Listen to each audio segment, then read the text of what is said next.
the Devil's Den Abduction, and the UFO Secrets of 1977. Since the dawn of time, the night sky has watched us, its silence broken only by the occasional visitor. But what if some visitors never left? What if they've been here all along, watching, waiting, harvesting? Tonight, Space, the Final Frontier, above and beyond an open-minded channel, takes a look into the Devil's Den abduction of Terry Lovelace and a fellow airman referred to only as Toby. This story is intended for entertainment only and not for any other purposes. Warning: this story is about alien abduction and may not be suitable for children. In the summer of 1977, deep in the wild expanse of Arkansas's Devil's Den State Park, two friends went camping beneath the stars. They sought a quiet weekend of photography and stargazing. Instead, they stumbled into one of the most chilling and well-documented UFO abduction cases in modern history. What they witnessed that night was no ordinary light in the sky. It was a massive, silent, triangular craft, larger than a football field, descending upon their remote campsite. And what followed would leave Terry with scars, an implant in his leg, and decades of nightmares. And Toby? Well, he's not talking. The world is left with a mystery that is still unanswered. This is the story of Terry Lovelace and the Devil's Den incident. But as we dig deeper, we'll also explore a far darker possibility. Was this an encounter with the Greys, or something far more ancient? The Anunnaki, the Illegim, perhaps even the reptilian overlords whispered about in secret circles. Could Devil's Den have been a portal for beings who have manipulated humanity since the dawn of time? The men behind the mystery. In 1977, Terry Lovelace was a young Air Force medic at Whiteman Air Force Base, Missouri. Intelligent, disciplined, but curious, drawn to the outdoors and the vastness of space. His friend, Toby, shared that curiosity of the love for the outdoors. Together, they planned a simple trip to Devil's Den State Park, Arkansas, a remote plateau perfect for photography and stargazing. But some places are not meant for leisure. Some places are chosen destinies, Terry would later say in interviews. We wanted isolation. We picked a spot high on a plateau, far from the usual campsites. It seemed perfect. Looking back, I wonder if that wasn't by design. Devil's Den and the Watchers in the Woods. Devil's Den State Park sits nestled in the Ozark Mountains of Arkansas, its rugged cliffs and thick forests hiding more than just deer and raccoons. Known as the Cursed Wilderness long before the United States, before Arkansas was mapped, the Ozark Mountains carried stories of watchers, lights, and disappearances. Native legends warned of spirits that took travelers in the night. Trappers spoke of the Silent Valley, where no bird would sing. The name Devil's Den itself came not from outlaws or bears, but from whispered fear. Locals speak in hushed tones about the deep woods and its dark secrets, and they still claim that the Den area is a hotspot for strange phenomena. Orbs that float through the pines, rumbling vibrations beneath the ground, time anomalies where watches fail and compasses spin, and where some people never come back. Some say the very name Devil's Den was earned by something darker than outlaws or mountain lions. The forest holds its breath. The first day of their trip was uneventful.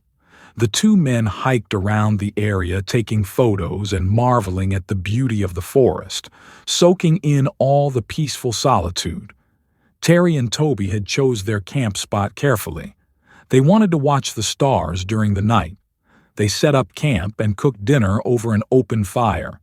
They watched the sun set over the Ozark Hills, but as darkness fell, a strange tension settled over the forest. The usual night sounds, crickets, owls, The rustle of leaves grew eerily still. As the sun dipped, a silence unlike any they had known settled over the woods. Terry recalled, Toby was the first to notice it, he whispered. Do you hear that? It's too quiet. The crickets were gone. The owls stopped hooting. The breeze died. Then came the lights. 3 stars appeared in the night sky. Unnaturally bright. Perfectly spaced, the 3 lights appeared to be moving in perfect formation. At first, the men assumed they were aircraft or satellites, but the lights grew larger, closer, and then, impossibly, stopped dead over their campsite. Then came the triangle craft. The lights grew, merged, and revealed their shape. A massive, black triangle, its edges sharp against the starry sky. Terry later wrote, It was as if a city block had taken flight. No engines, no sound, just a deep vibration that made my chest feel hollow. A beam of blue-white light struck their camp. Paralysis. Terry later wrote in his book, Incident at Devil's Den. It was beautiful in a terrifying way. There were no engine sounds, no rotor wash. Just this humming vibration you felt in your chest more than you heard with your ears. A beam of bluish-white light shot down from the belly of the craft, washing over their campsite like a stage spotlight. The 2 men couldn't move, couldn't look away, their bodies paralyzed by the light as the massive, black, triangular object descended silently from the heavens. Terry estimated it to be nearly the size of a city block, perhaps even larger. Some reports describe it as nearly a football field wide, others, based on later accounts, as over 1,000 feet across. For a moment it hung in the sky, blotting out the stars. Then the night sky went black. The abduction. Hours passed, though to Terry and Toby it felt like moments. The next thing they remembered as the morning sun crept over the horizon was waking in their sleeping bags.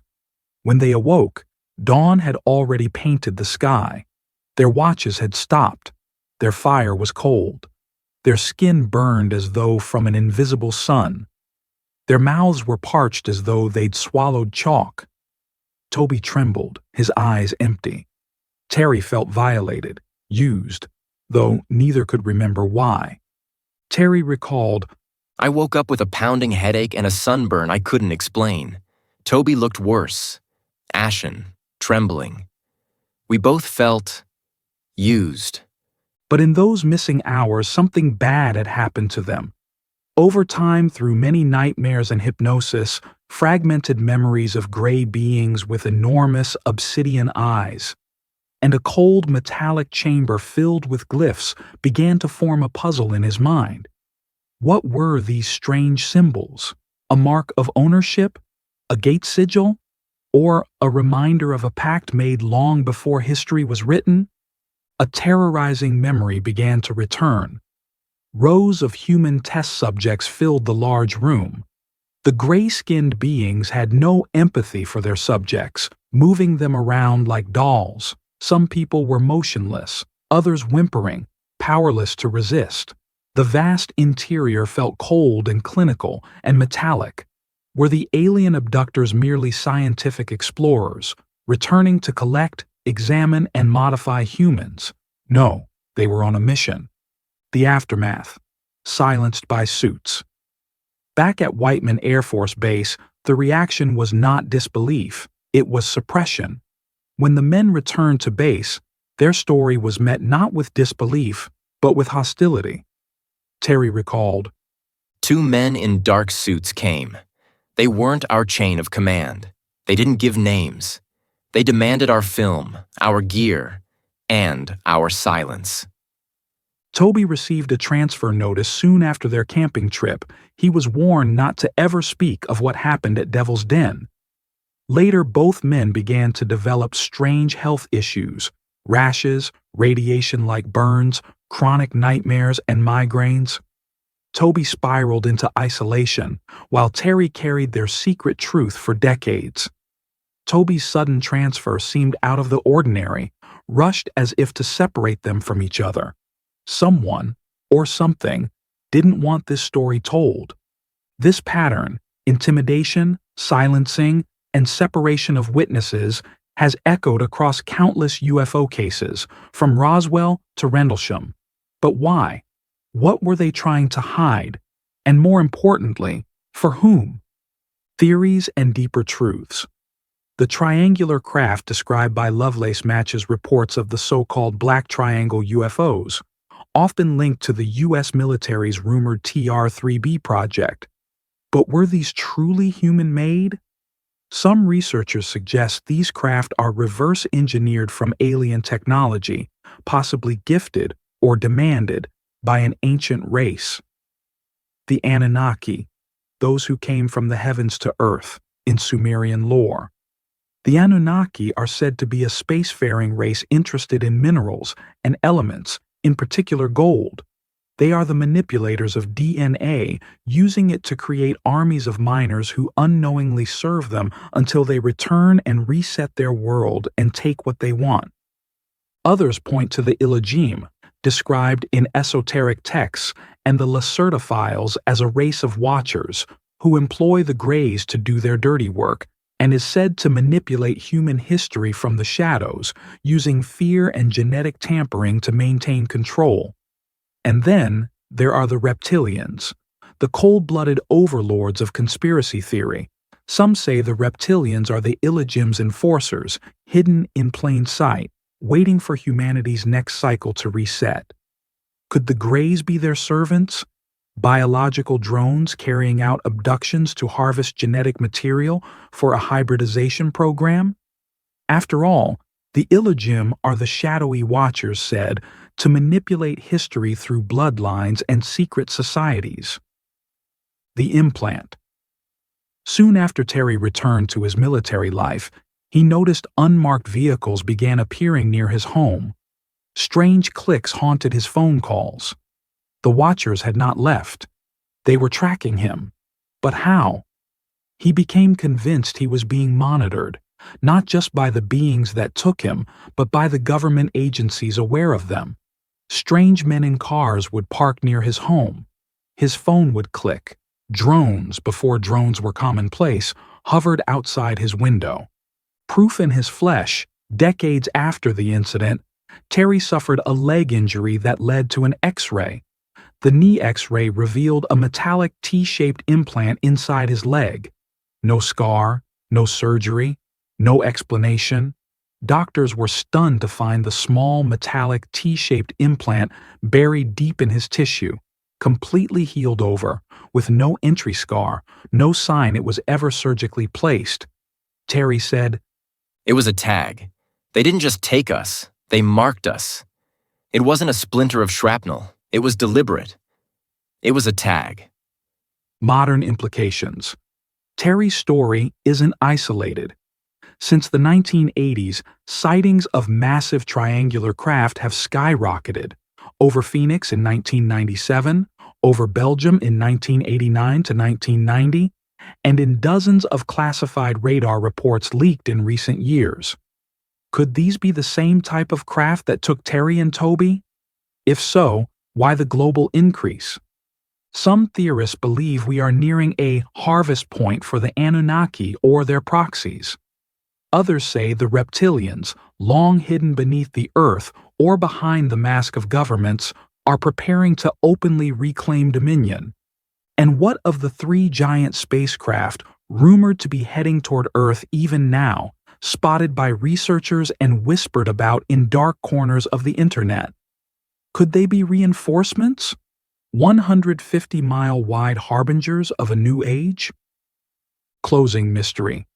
Today, Devil's Den remains a quiet park, a place where families hike and camp. But locals still whisper about strange lights in the sky, about pets that vanish in the night, about shadows that move where no one walks.